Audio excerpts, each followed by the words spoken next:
that love it. I don't know, Roth, what do you think? Anyhow, I don't know, I can't really focus so much on this because it just sickens me so much. It's so hard to really delve into it properly because I mean, it's like, I just keep picturing these insane lunatics torturing these poor children. It's just unbearable. Oh my God. It's just so prevalent and nobody talks about it. If you Google any of this stuff, like Google MK Ultra sex, Project Monarch sex, sex mind control, Kathy O'Brien, who was a total MK Ultra mind control victim that was a sex slave to the elite. She was a sex slave to, she had sex with everyone. She had sex with the Clintons. She had a three-way with the Clintons. Interestingly enough, but she was with him, and Bill went with another guy. I mean, this is like, these are things that you don't know about, ladies and gentlemen, most people. And they're involved in this real evil. I can't even. It's pure evil. They're involved in this conspiracy to, kidnap children. Dyncorp was caught again, and you have them still doing this with the United Nations being caught trafficking children for sex. All of this is on record. There's just so many. In a 1994 survey of 453 pedophiles revealed that they were collectively responsible. Listen to this. Oh my God. A 1994 survey of 453 pedophiles revealed that they were collectively responsible for the molestation of over 67,000 children. That's an average of 148 children per individual pedophile. 2/3 of sex offenders in state prisons had victimized a child. 60% of 234,000 sexual offenders in 1994 convicted of rape or sexual assault were under conditioned supervision of the community. Wow. And the median age of victims of imprisoned sexual offenders was less than 13 years old. Wow. It's just unbelievable. So it's just all over the charts, ladies and gentlemen, and it's happening every day. Now, Dyncorp. Let's see, I got a little thing here with Dyncorp. A little extra spice for you about them.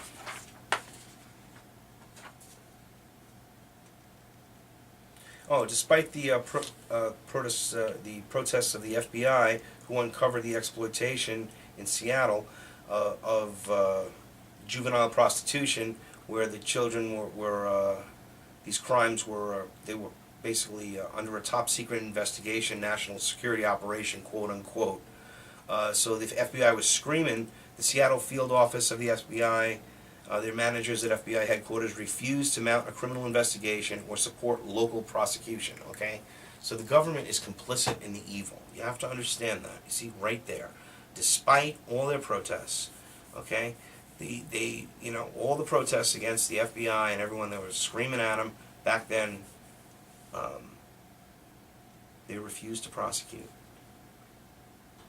Instead, according to one source, the FBI agents were told to forget about it because arresting the men involved with the children would jeopardize national security mission. Oh my God. Jeopardize national security. Does that sound familiar? Jeopardizing national security. We can't tell you it's national security. You don't know that. It's national security. Classified. National security. Evil. National security. That's what it is. Okay. A little background here of talking about the MK Ultra mind control and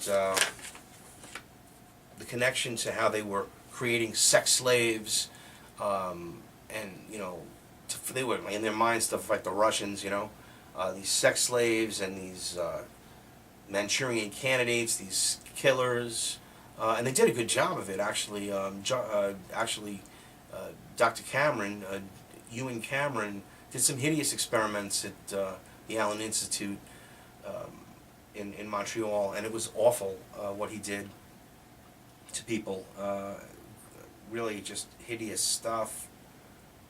And this is our government. This is who they are. And now John P. Holdren is our science czar. Oh, it's just unbelievable. The country's taken over by fascist pigs.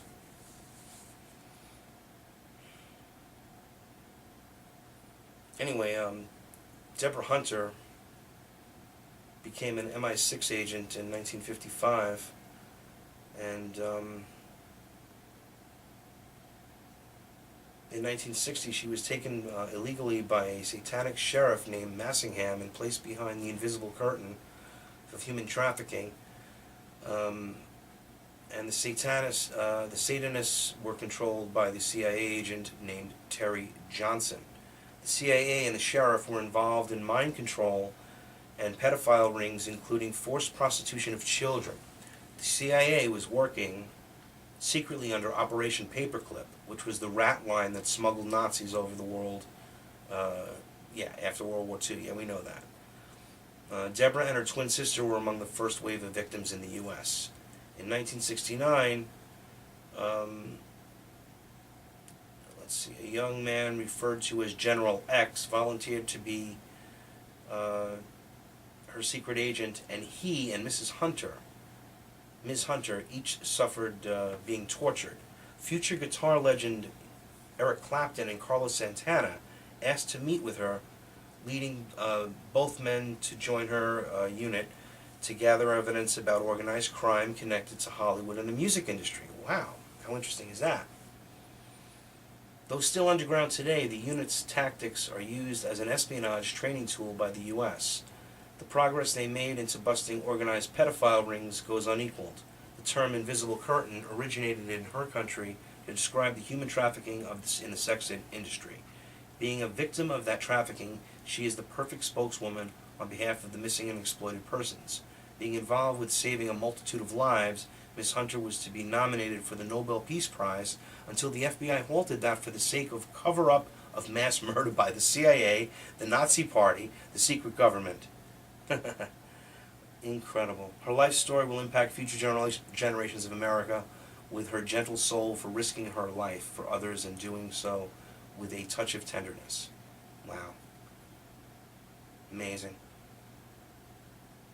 So this one should have won the Nobel Peace Prize. Eric Clapton and Carlos Santana, she hung out with them. Incredible. Incredible. Not realizing that they stumbled upon this evil with the CIA. That's the terrible part about it. That's unbelievable. That is just an incredible story.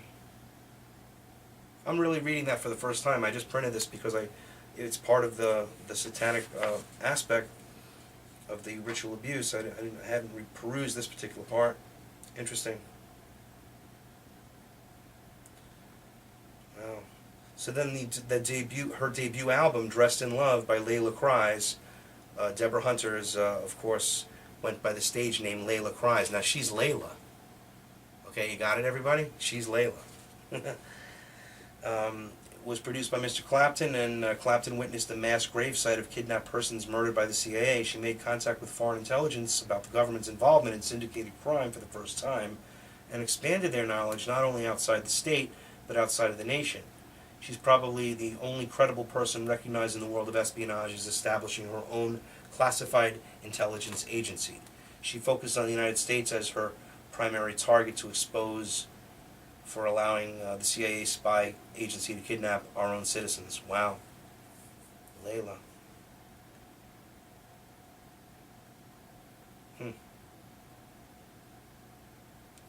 Dan Rather, in '72, was the first to report smuggling a mass gravesite on the news. And the singer Eric Clapton came through her hometown, the Satanic Stronghold, and was accused of being a CIA agent by Eric Clapton. So, Layla was a CIA agent. She was. Dan Rather reported the graves, and everybody was quiet. Interesting. That is some interesting history. Check that out. Eric Clapton and the CIA. Wow. All right, moving along. Obviously, these incredibly evil people are all, working together to sell these children, make money on them, sell them into slavery, sex slavery, ritual abuse, torture. And they love it. They absolutely love it. Talking about Kathy O'Brien a little bit. Senator Robert Byrd, who controlled the nation's purse strings, justified to Kathy that his involvement in the distribution of drugs and pornography and white slavery as a means of gaining control of an illegal activity worldwide to fund black budget covert activity would bring about world peace throughout the world and dominance and total control. Senator Robert Byrd. His own words, on record. Now we're talking. Now we're talking. My God. Anyway, he said 95% of the people want to be led by the 5%.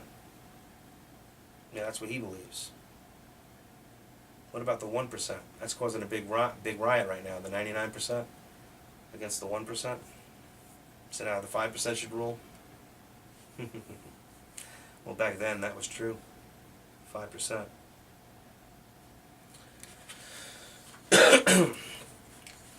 Anyhow, so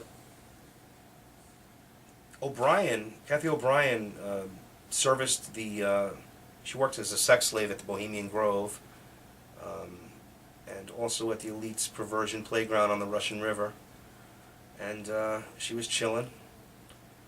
Slaves of an advancing age or with failing programming were ritualistically murdered at random in the wooded grounds of Bohemian Grove.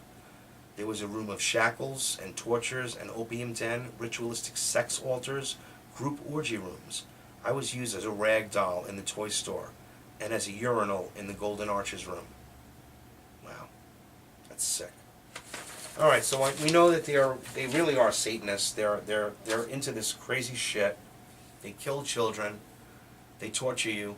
They mind control you. The population's under mind control through the Project Mockingbird, Operation Mockingbird.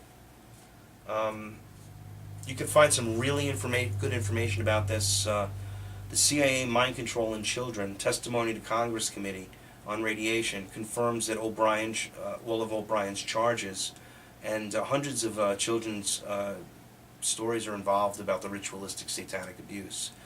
You can get this information and find the article permanently at www.henrymakow, that's HenryMakow.com. And Henry Makow is the author of A Long Way to Go for a Date. He received his PhD in English literature from the University of Toronto, and he's done a lot of research into this area, and I find his work to be really good, especially the documentation that he's got from Kathy O'Brien. It's really crazy. Now, the Pentagon, this is from January of this year. Pentagon said lax on child porn probe. This is from U.S. News.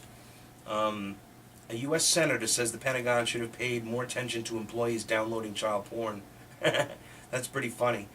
They're worrying about porn being downloaded by soldiers. Meanwhile, you're selling the porn and trafficking, selling children and trafficking them. It just makes me laugh when they put this type of bullshit together.